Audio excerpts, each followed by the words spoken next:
Hello दोस्तों, आप सभी का बहुत बहुत स्वागत है आपके अपने YouTube चैनल दी स्टार क्लासेस पर। दोस्तों, इस वीडियो में आप लोगों को बताएंगे क्लास 10th के साइंस के टॉप 10 इंपोर्टेंट ऑब्जेक्टिव क्वेश्चन को देखेंगे। और ये ऑब्जेक्टिव क्वेश्चन का सीरीज का ये पार्ट 5वां वीडियो है। पार्ट 5 है, पार्ट 4 तक पहले से ही अपलोड है। आप हमारे YouTube चैनल के प्लेलिस्ट में जाकर उन सभी वीडियो को देख सकते हैं। चलिएगा दोस्तों, सीधे पॉइंट पर आते हैं और देखते हैं फर्स्ट क्वेश्चन क्या है। पहला क्वेश्चन है कि किसी माध्यम के अपवर्तनांक का मान होता है। किसी माध्यम के अपवर्तनांक का मान होता है दोस्तों, पहला ऑप्शन आपका है साइन आई बटा साइन आर, दूसरा का ऑप्शन है sine I into sine R, उसके बाद है साइन आर बटा साइन आई, और डी में है sine I plus sine R. देखिएगा दोस्तों, ये अपवर्तनांक जो होता है, ये अपवर्तनांक जो होता है दोस्तों, अपवर्तनांक को समझने से पहले थोड़ा सा प्रकाश का अपवर्तन समझिए। प्रकाश का क्या समझिए? अपवर्तन। प्रकाश का अपवर्तन। प्रकाश का अपवर्तन। देखिए, प्रकाश का अपवर्तन क्या कहता है? जब प्रकाश एक माध्यम से दूसरा माध्यम में जाता है, अपना क्या करता है, पथ से विचलित हो जाता है, अपना रास्ता से क्या होता है, भटक जाता है। इसी घटना को कहते हैं प्रकाश का अपवर्तन। प्रकाश का क्या कहते हैं? अपवर्तन। तो प्रकाश के अपवर्तन के दो नियम, प्रकाश के अपवर्तन के क्या नियम है? दो नियम। प्रकाश के अपवर्तन के भी दो नियम है, प्रकाश के परावर्तन के भी दो नियम है। प्रकाश के अपवर्तन अलग होता है और प्रकाश का परावर्तन क्या होता है? अलग होता है। इसमें ध्यान देंगे प्रकाश के अपवर्तन के बारे में। दोस्तों, प्रकाश के अपवर्तन के बारे में समझने के लिए चलेगा थोड़ा फोटो बना करके आप लोगों को समझाते हैं। इसे मान लीजिए दोस्तों, ये आपका हवा है, ये आपका क्या है? हवा है। और नीचे आपका पानी है, नीचे आपका क्या है? पानी है। आपको पता होना चाहिए, हवा में जो प्रकाश का चाल होता है वो होता है 3 गुना 10 पर पावर 8 मीटर पर सेकेंड। 3 गुना 10 पर पावर 8 मीटर पर सेकेंड। और दोस्तों, ये जो आपका क्या कहते हैं, पानी है, इसमें होता है 2.25 गुना 10 पर पावर 8 मीटर पर सेकेंड। जिस माध्यम में प्रकाश का चाल अधिक होता है दोस्तों, वह आपका कहलाता है विरल माध्यम। वह क्या कहलाता है? विरल माध्यम। और जिस माध्यम में प्रकाश का वेग कम रहता है वो आपका कहलाता है सघन माध्यम। तो ये आपका हो गया विरल माध्यम, ये आपका हो गया सघन माध्यम।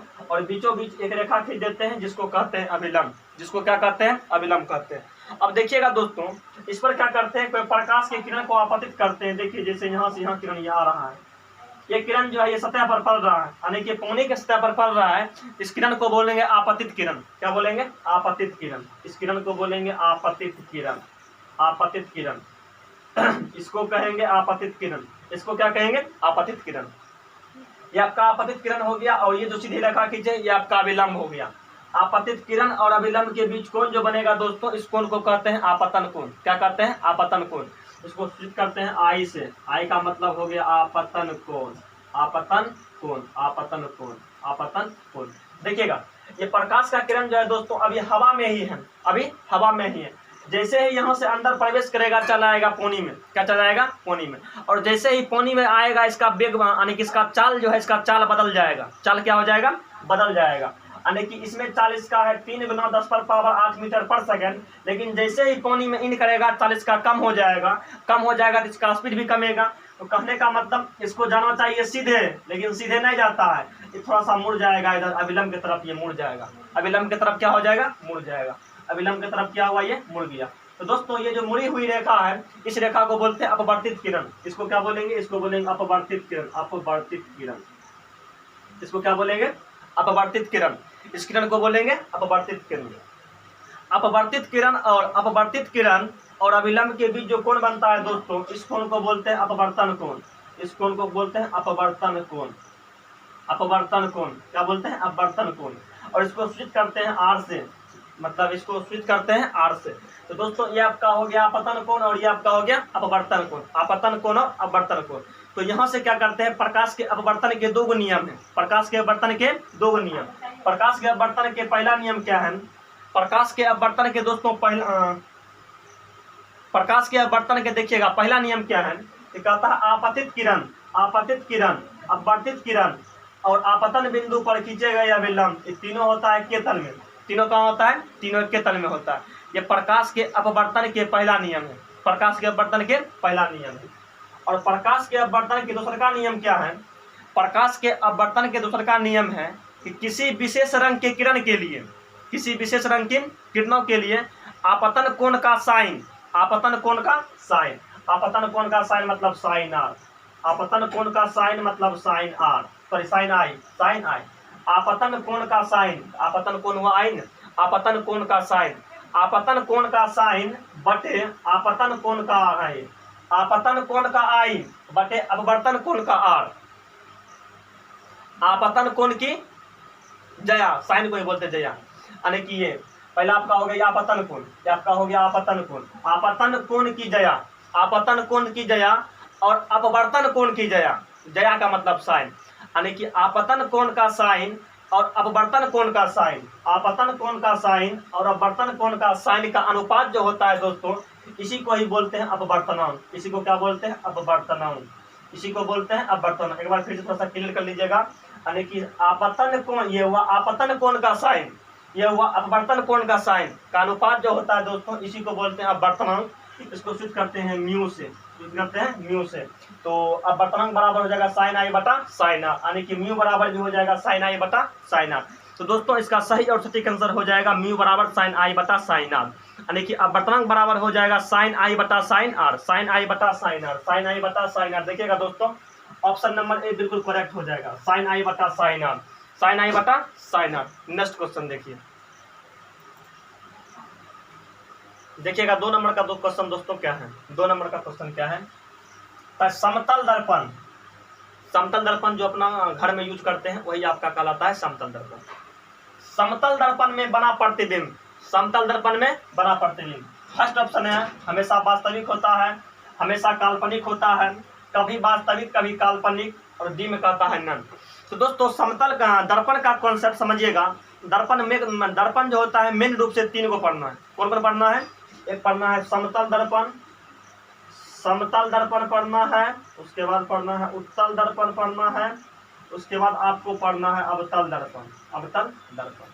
देखिएगा समतल दर्पण में दोस्तों प्रतिबिंब जो बनता है हमेशा काल्पनिक बनता है। कैसा बनता है? काल्पनिक। और काल्पनिक प्रतिबिंब हमेशा सीधा होता है। काल्पनिक प्रतिबिंब हमेशा कैसा होता है? सीधा। कल्पना हमेशा सीधा होता है। कल्पना कैसा होता है? हमेशा सीधा होता है। तो काल्पनिक प्रतिबिंब भी हमेशा कैसा होगा? सीधा। काल्पनिक प्रतिबिंब हमेशा कैसा बनता है? सीधा। दोस्तों समतल दर्पण में प्रतिबिंब हमेशा जो बनता है ये काल्पनिक बनता है। कैसा बनता है? काल्पनिक, काल्पनिक। और काल्पनिक प्रतिबिंब कैसा होता है? सीधा। काल्पनिक प्रतिबिंब कैसा होता है? सीधा। काल्पनिक प्रतिबिंब कैसा होता है? सीधा। दोस्तों उत्तल दर्पण जो होता है, उत्तल दर्पण में भी हमेशा प्रतिबिंब काल्पनिक बनता है। इसमें भी हमेशा काल्पनिक बनता है। ये भी कैसा हो जाएगा दोस्तों? ये भी हो जाएगा सीधा। ये भी कैसा हो जाएगा? सीधा। लेकिन अवतल दर्पण में क्या होता है? इसमें काल्पनिक भी बनता है, इसमें काल्पनिक भी बनता है और वास्तविक भी बनता है। काल्पनिक भी बनता है और वास्तविक भी बनता है, इसीलिए इसमें सीधा भी बनता है, सीधा भी बनता है और उल्टा भी बनता है। सीधा भी बनता है और उल्टा भी बनता है। काल्पनिक प्रतिबिंब सीधा और वास्तविक प्रतिबिंब उल्टा।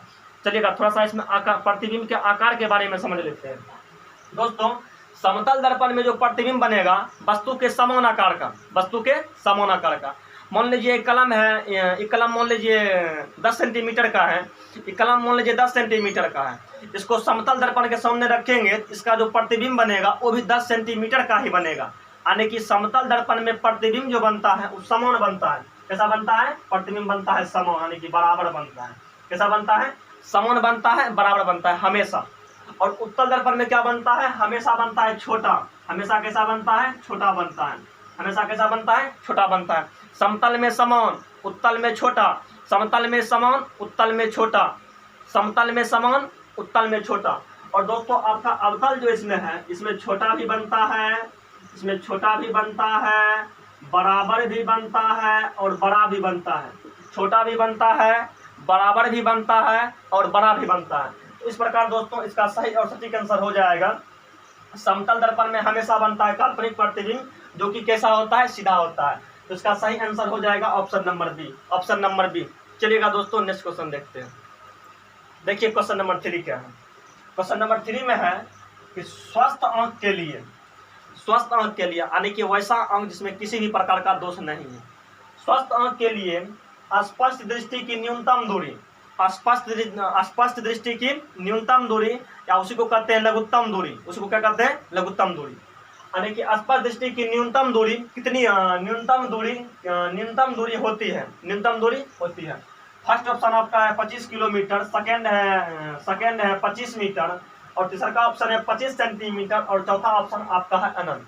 तो दोस्तों एक स्वस्थ अंक के लिए स्पष्ट दृष्टि की न्यूनतम दूरी जो होती है वो होती है 25 सेंटीमीटर। कितना होता है? 25 सेंटीमीटर। न्यूनतम दूरी कहेगा तो 25 सेंटीमीटर, और कहेगा एक स्वस्थ अंक के लिए दूरबिंदु होता है, दूरबिंदु जो हो जाएगा दोस्तों वो आपका अनंत हो जाएगा, वो आपका क्या हो जाएगा? अनंत हो जाएगा। लेकिन जब कहेगा न्यूनतम दूरी यानी कि स्पष्ट दृष्टि की न्यूनतम दूरी, तो ये आपका हो जाएगा 25 सेंटीमीटर। 25 मीटर नहीं होगा, 25 किलोमीटर भी नहीं होगा, 25 सेंटीमीटर सही हो जाएगा। चलिएगा देखते हैं नेक्स्ट क्वेश्चन क्या है। देखिए 4 नंबर क्वेश्चन क्या है, बताएं। निकट दृष्टि दोष में किस लेंस का उपयोग किया जाता है? निकट दृष्टि दोष, दोस्तों दृष्टि दोष जो होता है ये आपका 4 प्रकार का होता है। क्या प्रकार का होता है? 4 प्रकार का। समझते हैं 4 प्रकार में कौन कौन होता है। पहला आपका होता है दोस्तों निकट दृष्टि दोष, निकट दृष्टि दोष, निकट दृष्टि दोष। उसके बाद आपका होता है दूर दृष्टि दोष, दूर दृष्टि दोष। उसके बाद आपका होता है दोस्तों जरा दृष्टि दोष, जरा दृष्टि दोष। उसके बाद आपका होता है अबिंदुकता, अबिंदुकता। देखिएगा दृष्टि दोष क्या प्रकार का होता है? 4 प्रकार का। निकट दृष्टि दोष, जिसको मायोपिया भी कहा जाता है, जिसको क्या कहा जाता है? मायोपिया। और दोस्तों और उसके बाद दूर दृष्टि दोष, पहला आपका हुआ निकट, दूसरा का आपका हुआ दूर, तीसरा का आपका हुआ जरा दृष्टि दोष, और चौथा आपका हो गया अबिंदुकता, दृष्टि दोष। निकट दृष्टि दोष, दूर दृष्टि दोष, जरा दृष्टि दोष और अबिंदुकता दृष्टि दोष। दोस्तों निकट दृष्टि दोष को मायोपिया भी कहा जाता है। क्या कहा जाता है? मायोपिया। इसको कहा जाता है, क्या कहते हैं? इसको कहा जाता है हाइपरमेट्रोपिया। इसको क्या कहा जाता है? हाइपरमेट्रोपिया। समझते हैं कौन दृष्टि दोष में मतलब कौन सा वस्तु दिखाई पड़ेगा और कौन सा वस्तु दिखाई नहीं पड़ेगा। कॉन्सेप्ट को समझिएगा दोस्तों। यहाँ लिखते हैं नदी, यहाँ लिखते हैं नदी और दीन, नदी और दीन, नदी और दीन। समझिएगा यदि न रहेगा, न का मतलब निकट, यदि न रहेगा, देखिएगा दोस्तों, यदि आपका न रहेगा, न यानी कि न रहेगा तो 2 वाला दिखाई नहीं पड़ेगा, न रहेगा तो 2 वाला दिखाई नहीं पड़ेगा, न रहेगा तो 2 वाला दिखाई नहीं पड़ेगा, और 2 रहेगा तो 9 वाला दिखाई नहीं पड़ेगा। समझ में आया? यानी कि निकट दृष्टि दोष रहेगा तो दूर वाला दिखाई नहीं पड़ेगा, निकट दृष्टि दोष रहेगा तो दूर वाला साफ साफ दिखाई नहीं पड़ेगा, दूर दृष्टि दोष रहेगा तो निकट वाला साफ साफ दिखाई नहीं पड़ेगा, साफ साफ दिखाई नहीं पड़ेगा। एकदम समझिएगा। यदि निकट दृष्टि दोष है उसमें दूर का वस्तु साफ साफ दिखाई नहीं पड़ेगा, निकट का वस्तु साफ साफ दिखाई पड़ेगा। यदि दूर दृष्टि दोष है तो ओकरा में निकट का वस्तु साफ साफ दिखाई नहीं पड़ेगा, दूर का वस्तु साफ साफ दिखाई पड़ेगा। शॉर्ट लाइन में समझिए, जो दृष्टि दोष होगा उसमें वही वस्तु दिखाई पड़ेगा, जो दृष्टि दोष होगा उसमें वही वस्तु दिखाई पड़ेगा। से मान लीजिए आपका निकट दृष्टि दोष है, इसमें निकट के वस्तु साफ साफ दिखाई पड़ेगा और दूर के वस्तु साफ साफ दिखाई नहीं पड़ेगा। अगर आपका दूर दृष्टि दोष है, इसमें निकट का, इसमें दूर का वस्तु साफ साफ दिखाई पड़ेगा और निकट का वस्तु साफ साफ दिखाई नहीं पड़ेगा, निकट का वस्तु साफ साफ दिखाई नहीं पड़ेगा। समझिएगा दोस्तों कॉन्सेप्ट अब क्या है। तो निकट दृष्टि दोष का निवारण किया जाता है अवतल लेंस से, निकट दृष्टि दोष का निवारण किया जाता है अवतल लेंस से। उसके बाद दूर दृष्टि दोष का निवारण किया जाता है उत्तल लेंस से, और जरा दृष्टि दोष का निवारण किया जाता है आपका बाइफोकल यानी कि द्विफोक्सी लेंस के, द्विफोक्सी लेंस। और अबिंदुकता जो होता है इसके लिए लगाया जाता है बेलनाकार लेंस। कौन सा लेंस लगाया जाता है? बेलनाकार लेंस। निकट वाला में क्या होगा? निकट के वस्तु साफ साफ दिखाई देगा, दूर का वस्तु साफ साफ दिखाई नहीं देगा। दूर में क्या होगा? दूर का वस्तु साफ साफ दिखाई देगा, निकट का वस्तु साफ साफ दिखाई नहीं देगा। जरा में दोनों हो जाएगा, न दूरे वाला दिखाई पड़ेगा और न निकटे वाला दिखाई पड़ेगा। और अबिंदुकता में क्या होता है दोस्तों? अबिंदुकता दृष्टि दोष के कारण क्षैतिज और उदग्र, क्षैतिज का मतलब ऐसुनका लाइन, उदग्र का मतलब खड़ा लाइन, यानी कि खड़ा और पड़ा, खड़ा और ये आपका कौन की हुआ? खड़ा, ये हुआ परा, खड़ा और परा, यानी कि खड़े और परे लाइन में उसको अंतर ही नहीं चलता है कि कौन लाइन खड़े है और कौन लाइन परा है, मतलब कौन लाइन क्षैतिज में है और कौन लाइन उदग्र में है, इसमें पता नहीं चलता है। कौन में? अबिंदुकता में, अबिंदुकता दृष्टि दोष में।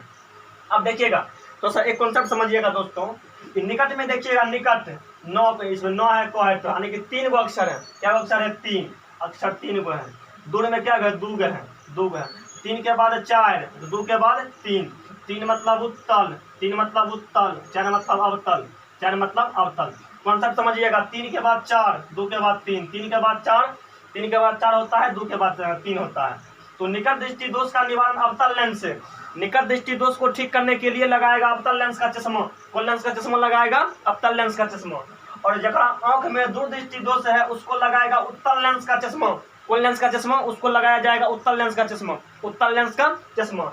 और दोस्तों जहाँ आंख में ये बीमारी है जरा दृष्टि दोष, जरा का मतलब जरा में नहीं दूरे वाला दिखाई पड़ेगा न नजदीके वाला दिखाई पड़ेगा, और हम दोनों लगाएगा, अवतलो लगाएगा उत्तलो लगाएगा, अवतल भी लगाएगा उत्तल भी लगाएगा, तो इसको बोलते हैं द्विफोक्सी। क्या बोलते हैं? द्विफोक्सी, या इसी को बोलते हैं बाइफोकल। तो दोस्तों इसका निवारण हो जाएगा बाइफोकल लेंस से, बाइफोकल, बाइफोकल जिसको या बोलते हैं द्विफोक्सी।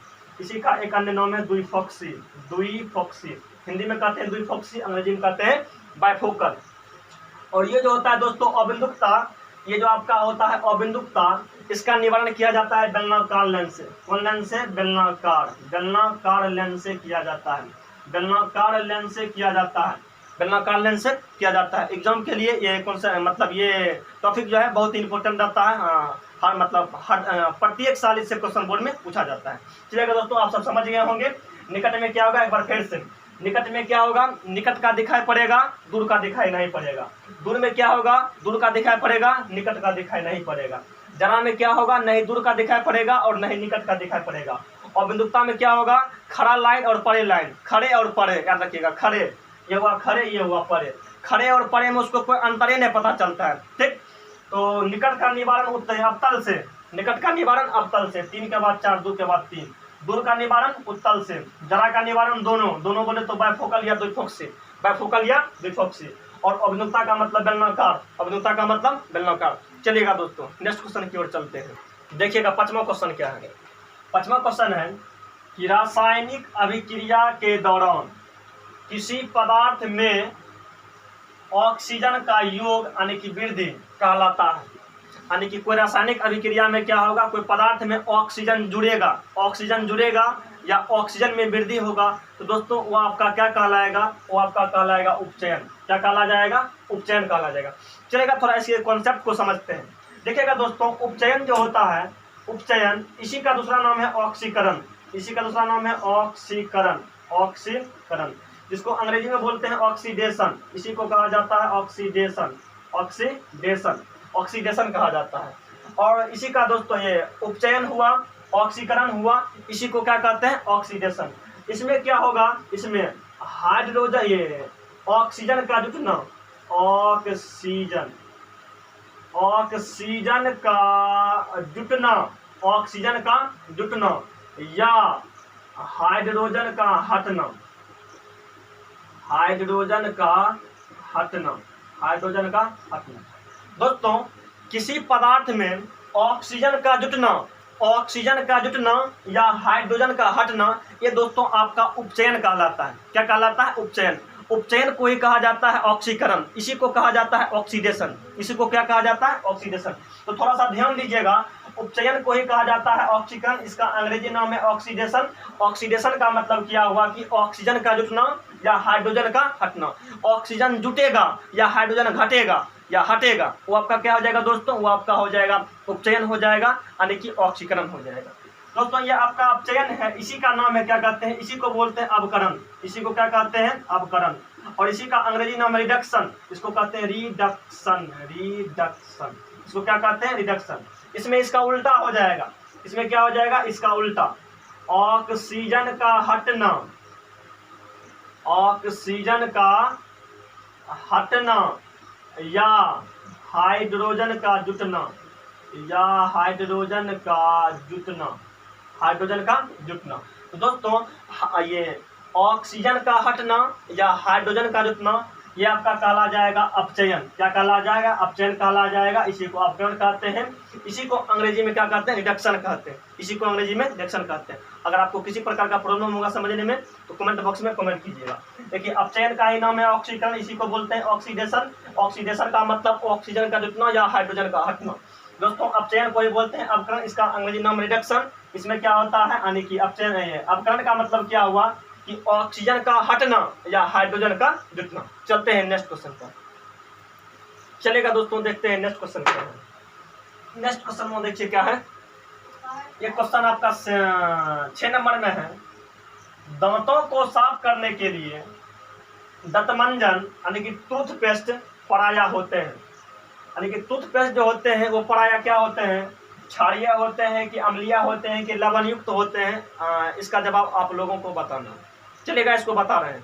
देखिएगा दोस्तों, मानव का मुख जो होता है, मानव के मुख का पीएच मान जो होता है 5.4। कितना होता है? 5.4। मानव के मुख का पीएच मान कितना होता है दोस्तों? 5.4 होता है। 5.4 समझिएगा। पीएच स्केल जो होता है, पीएच स्केल पर लिखा रहता है कुछ इस टाइप से। और जहाँ 7 रहता है दोस्तों, तो उदासीन विलयन का पीएच मान 7। 7 किसका होता है दोस्तों? उदासीन विलयन का।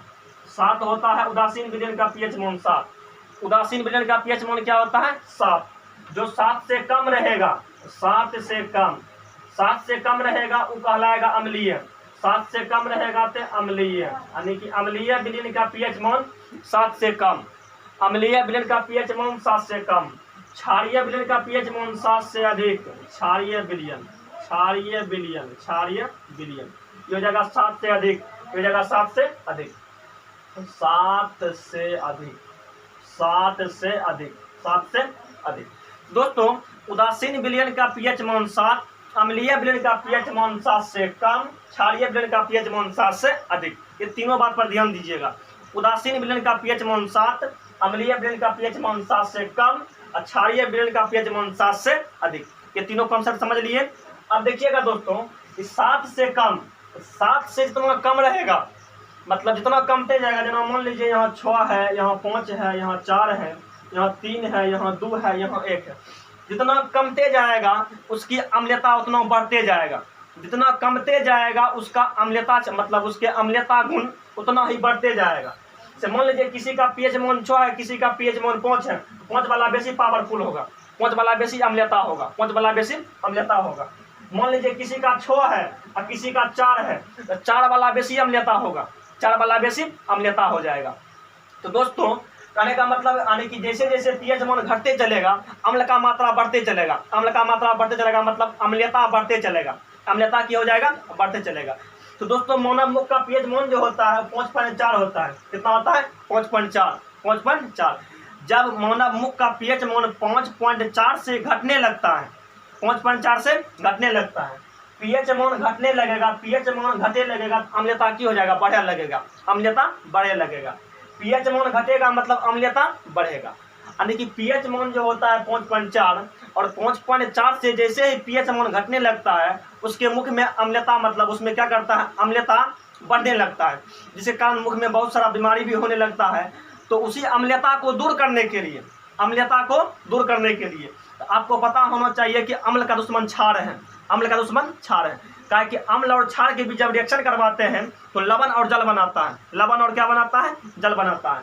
तो दोस्तों, अम्लता को दूर करने के लिए आपका ये क्या कहते हैं, दंतमंजन जो होता है वो क्षारीय बनाया जाता है। कैसा बनाया जाता है? क्षारीय। क्या कि ये होता है अम्लीय और क्षारीय, मतलब अम्लीय जो होता है क्षारीय से अभिक्रिया करवाता है, तब जाकर के क्या होता है? लवण बन जाता है। क्या बन जाता है? लवण और जल बन जाता है। यानी कि अम्लता को धीरे धीरे वो कम कर देता है। तो दंतमंजन आपका जो होता है क्षारीय होता है। कैसा होता है? क्षारीय। बोर्ड में बहुत बार पूछा हुआ है, एकदम क्वेश्चन पर ध्यान दीजिएगा दोस्तों। ये आपका क्षारीय होता है। Option number A. चलते हैं नेक्स्ट क्वेश्चन के सामने। नेक्स्ट क्वेश्चन लेकर चलिएगा दोस्तों। क्वेश्चन देखिए क्या है। कहता है, निम्नलिखित में कौन बुझा हुआ चूना है? निम्नलिखित में कौन बुझा हुआ चूना है? बुझा हुआ चूना को ही कहते हैं भाखड़ा चूना। बुझा हुआ चूना को ही कहते हैं भाखड़ा चूना। अगर आप हमारे वीडियो को कंटिन्यू देखते होंगे तो इस टाइप का क्वेश्चन पिछले वाले सेट में भी दिए थे। चलिएगा देखिए दोस्तों, बुझा हुआ चूना समझिएगा। पहले ऑप्शन पर थोड़ा सा ध्यान देते हैं। ये दोस्तों आपका CaCO3 ये CaO जो है ये आपका चूना है। ये आपका कौन सा चूना है? नॉर्मल चूना जो मार्केट से खरीद के लाते हैं चूना, इसी को कहते हैं कली चूना। इसी को क्या कहते हैं दोस्तों? इसी को कहते हैं कली चूना। इसी को क्या कहते हैं? कली चूना। या इसी को कहते हैं बिना बुझा हुआ चूना। बिना बुझा चूना है, बिना बुझा चूना। इसको क्या कहते हैं दोस्तों? बिना बुझा चूना। यानी कि CaO जो है यही आपका कहलाता है चूना, या कहलाता है कली चूना, और ये कहलाता है बिना बुझा हुआ चूना। ये बिना बुझा हुआ है, ये बुझल नहीं है। इसको बुझाने के लिए क्या करेंगे? इसको गर्म पानी के साथ अभिक्रिया करवाएंगे, तब जाकर के ये बुझ जाएगा। तो दोस्तों तब जाकर के बनाएगा CaOH का Hol2। ये जो आपका दोस्तों है ये आपका हुआ बुझा हुआ चूना। ये आपका क्या हुआ? बुझा हुआ चूना। बुझा हुआ चूना, बुझा हुआ चूना। राइटिंग थोड़ा टेढ़ा बनेगा तो कोई दिक्कत नहीं है, बतिया को सुन के समझ जाइएगा। बुझा हुआ चूना। और ये आपका इसी को बोलते हैं भाखड़ा चूना। इसी को बोलते हैं भाखड़ा चूना। इसी को बोलते हैं भाखड़ा चूना, या इसी को बोलते हैं चूना जल। इसी को बोलते हैं चूना जल। इसी को क्या बोलते हैं? चूना जल। बुझा चूना, भाखड़ा चूना, इसी को बोलते हैं चूना जल। और इसी का रासायनिक नाम है कैल्शियम हाइड्रोक्साइड। क्या नाम है? Calcium hydroxide. जितना बात लिखे हैं सब बात बोर्ड एग्जाम में पूछा हुआ, ये सब भी पूछा हुआ है। CaO को बोलते हैं चूना, कली चूना, या बिना बुझा हुआ चूना। CaOH का Hol2 इसको बोलते हैं बुझा हुआ चूना, या भाखड़ा चूना, या क्या बोलते हैं? चूना जल। 2 ऑप्शन और बच गया, थोड़ा सा उसके बारे में भी डिस्कस कर देते हैं दोस्तों। ये आपका CaCO3 है। CaCO3 है। इसको बोलते हैं चौक। क्या बोलते हैं? चौक। इसी को बोलते हैं खल्ली। खल्ली लिखे वाला चौक, खल्ली। और क्या होता है? खड़िया। खड़िया इसी को बोलते हैं खड़िया। और क्या होता है? चूना पत्थर। चूना पत्थर। और क्या होता है? मोती। क्या होता है? मोती। और यही होता है संगमरमर। सुनो ना, संगमरमर। संगमरमर, संगमर फिर मर, संगमरमर साथे साथ मर, वही हुआ संगमरमर। ठीक, तो संगमरमर जो दोस्तों होता है, संगमरमर का भी सूत्र होता है CaCO3। CaCO3 सब बात को ध्यान से समझिएगा। चौक, चौक का फार्मूला CaCO3। खल्ली का फार्मूला CaCO3। खड़िया का फार्मूला CaCO3। चूना पत्थर का CaCO3। मोती का CaCO3। संगमरमर का CaCO3। क्या कहेगा? चमकीला पत्थर। चमकीला पत्थर, तो चमकीला पत्थर भी CaCO3। संगमरमर CaCO3। संगमरमर का भी होता है CaCO3। ये सब देखिएगा 1 2 3 4 5 6 सब यही का मतलब सब का जड़ यही है CaCO3। और इसका रासायनिक नाम होता है कैल्शियम कार्बोनेट। क्या होता है? Calcium carbonate. Calcium carbonate. चलेगा, एक ऑप्शन आपका और ये बच गया, ये CaSO4 × 2H2O। CaSO4 × 2H2O दोस्तों ये जिप्सम का सूत्र है। Gypsum, gypsum, gypsum, gypsum, gypsum. दोस्तों CaSO4 × 2H2O ये जो है आपका जिप्सम का सूत्र है। किसका सूत्र है? जिप्सम का सूत्र है। और जिप्सम को क्या करते हैं? जब गरमाते हैं 120 डिग्री सेल्सियस पर, तब जाकर के बनता है प्लास्टर ऑफ पेरिस। क्या बनता है? Plaster of Paris. और प्लास्टर ऑफ पेरिस का फॉर्मूला होता है CaSO4 × 12H2O। CaSO4 × 12H2O, या इसी को ऐसे भी लिखा जाता है CaSO4 का Hol2 × H2O।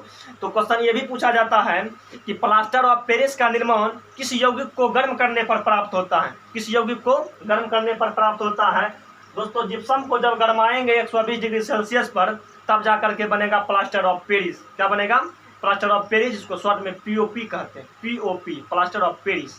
POP का मतलब प्लास्टर ऑफ पेरिस। और इसका फॉर्मूला होता है CaSO4 × 12H2O, या CaSO4 का Hol2 × H2O। चलिएगा दोस्तों, एकदम सेशन को आगे बढ़ाते हुए नेक्स्ट क्वेश्चन में चलते हैं। चलिएगा दोस्तों, ये देखिए क्वेश्चन नंबर आपके सामने है, क्वेश्चन नंबर 8। क्वेश्चन नंबर क्या है? 8 है। एकदम बेहतरीन क्वेश्चन है और बहुत आसान क्वेश्चन। ठीक, कहता है ग्लूकोज। क्या होता है? ग्लूकोज। यानी कि ग्लूकोज का सूत्र क्या होता है? ग्लूकोज का सूत्र क्या होता है? तो दोस्तों ऑप्शन का लीजिए, ऑप्शन सब ठीक है। ग्लूकोज का सूत्र क्या होता है दोस्तों? पहला ऑप्शन आपका है C6H12O6। तो दोस्तों यही आपका होता है ग्लूकोज का सूत्र। ग्लूकोज का क्या होता है? C6H12O6। ये आपका हुआ ग्लूकोज का। ये किसका हो गया दोस्तों?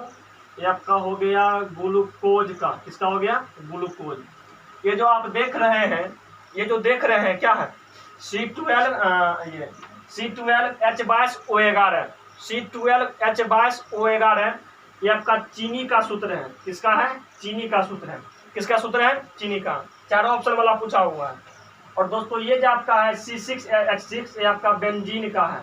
किसका है दोस्तों? ये आपका बेंजीन का है।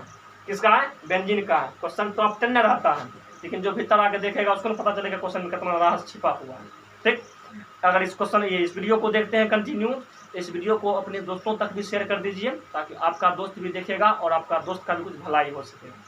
भेजने में कुछ खर्चा नहीं लगता है, पट जाइए लेकर के लिंक को भेजिए। व्हाट्सएप, फेसबुक जो चलाते हैं, टेलीग्राम और ग्रुप में जुड़े हैं तो उसमें डाल दीजिए आराम से। ये आपका हो गया बेंजीन। पर्सनल दोस्त का कम से कम बनता है नहीं, सबका नहीं भेजना, कम से कम पर्सनल बात उसको तो भेज दीजिए अपना। ये आपका हुआ H2H2O7, ये आपका हुआ ओलियम का सूत्र। ये क्या हो गया? ओलियम। ये आपका हो गया ओलियम का सूत्र। किसका सूत्र हो गया? ओलियम का दोस्तों। ये आपका ग्लूकोज हो गया, ये आपका चीनी हो गया, ये बेंजीन हो गया, ये क्या हो गया? ओलियम। चारों ऑप्शन वाला पूछा हुआ है, चारों ऑप्शन वाला पूछा हुआ। चलेगा, क्वेश्चन के सेशन को आगे बढ़ाते हुए चलते हैं अगले क्वेश्चन की। चलिएगा दोस्तों, नेक्स्ट क्वेश्चन देखिएगा क्या है। क्वेश्चन नंबर 9 में है, अतः कवक में पोषण की कौन सी विधि होती है? कवक जो होता है, कवक में पोषण की कौन सी विधि होती है? तो पहला आपका स्वपोषी है, मृतजीवी है, उसके बाद संभोजी है। तो दोस्तों कवक जो होता है, कवक मृतजीवी होता है। कवक क्या होता है? मृतजीवी। मृतजीवी का मतलब क्या होता है कि सड़े गले पदार्थ पर वो क्या करता है? पनपता है और वहीं से अपना भोजन को ग्रहण करता है, तो उसको क्या कहते हैं? मृतजीवी। दोस्तों स्वपोषी उसको कहते हैं कि जो अपना पोषण के लिए स्वयं पर निर्भर रहता है, यानी कि अपना भोजन स्वयं बना लेता है, अपना भोजन स्वयं बना लेता है दोस्तों, उसको कहते हैं स्वपोषी। जैसे हो गया हरे पेड़ पौधा, हरे पेड़ पौधा अपना भोजन स्वयं बना लेता है, तो ये आपका हो गया स्वपोषी। और दोस्तों एक होता है संभोजी। संभोजी, संभोजी का मतलब क्या हुआ दोस्तों? जो दूसरे के अगल बगल में रहकर अपना मतलब अपना पोषण का काम करेगा, तो वो कहलाएगा आपका संभोजी। क्या कहलाएगा? संभोजी। जैसे देखिएगा खेतर में क्या होता है, लगाते हैं मकई, बगल में कुछ घास भूसा जन्म जाता है, इसको कहते हैं खरपतवार। इसको क्या कहते हैं? खरपतवार। तो खरपतवार जो आपका संभोजी का उदाहरण है। किसका उदाहरण है? संभोजी का। स्वपोषी का मतलब जो अपने से पोषण बनाएगा, जो अपने से भोजन बनाएगा, स्वपोषण। मृतजीवी का मतलब जो सड़े गले पदार्थ पर पनपेगा, उसको कहेंगे मृतजीवी। और संभोजी का मतलब की हुआ जो दूसरे के साथ मतलब दूसरे के संपर्क में रह करके अपना पोषण का काम करेगा, जैसे खरपतवार, उसी को कहते हैं संभोजी। चलेगा दोस्तों, इस सेशन का अंतिम क्वेश्चन देखते हैं। अगर आप हमारे वीडियो को अभी तक लाइक नहीं किए हैं, बगल में ऐसे वाला होगा, बुझाता है, आप सबको बुझने आता है, बगल में टिप दीजिएगा खाली, और कुछ नहीं करना। चलिएगा दोस्तों, अंतिम क्वेश्चन देखते हैं। क्वेश्चन नंबर 10 क्या है?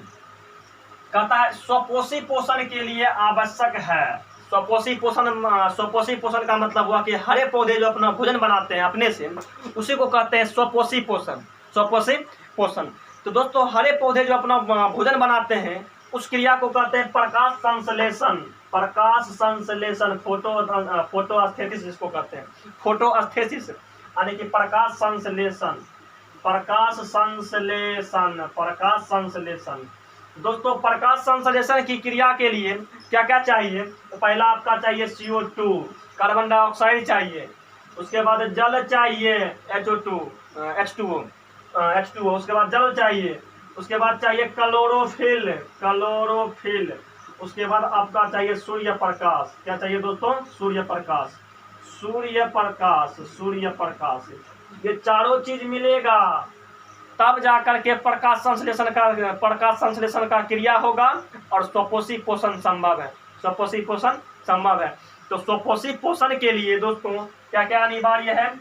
CO2 और जल, ये भी अनिवार्य है। क्लोरोफिल, ये भी आपका अनिवार्य है। ऑप्शन है सी में है, ये नहीं। चलिए सी में आपका ऑप्शन होगा दोस्तों, सी में आपका क्या हो जाएगा? सी में होगा सूर्य प्रकाश। सी में हो जाएगा सूर्य प्रकाश। सी में क्या हो जाएगा? सूर्य प्रकाश। और आपका डी में है उपरोक्त सभी। तो दोस्तों इसका सही आंसर हो जाएगा option number D. Option number D. CO2 भी चाहिए, जल भी चाहिए, क्लोरोफिल भी चाहिए, उसके बाद क्या चाहिए? सूर्य का प्रकाश भी चाहिए। और एक क्वेश्चन ये भी यहाँ से याद रखिएगा दोस्तों, क्लोरोफिल जो होता है, क्लोरोफिल। दोस्तों क्लोरोफिल के ही कारण पत्ता का रंग हरा होता है। पत्ता का रंग हरा। पत्ता का रंग हरा किसके कारण? तो क्लोरोफिल के कारण, क्लोरोफिल के कारण। पत्ता का रंग हरा किसके कारण? क्लोरोफिल के कारण। और दोस्तों पूछेगा क्लोरोफिल में कौन सा धातु पाया जाता है? तो मैग्नीशियम। कौन सा धातु? मैग्नीशियम। बोर्ड में पूछा हुआ है कि क्लोरोफिल में कौन सा धातु पाया जाता है? तो मैग्नीशियम। कौन धातु? मैग्नीशियम। और ये क्वेश्चन ये भी समझिएगा दोस्तों, मानव का रक्त होता है खून, मानव खून में कौन सा धातु? तो उसमें पाया जाता है आयरन। कौन सा पाया जाता है दोस्तों? आयरन यानी कि लोहा। कौन पाया जाता है? लोहा। ये दोनों बतिया को याद रखिएगा, दोनों बात बोर्ड में पूछा हुआ है। तो वीडियो को अंत तक देखने के लिए आपको बहुत बहुत धन्यवाद। मिलते हैं नेक्स्ट वीडियो में बहुत ही जल्द। थोड़ा सा इस वीडियो के लिंक को अपने दोस्तों तक भी शेयर कर दीजिएगा। मिलेंगे नेक्स्ट वीडियो में बहुत ही जल्द। जय हिंद।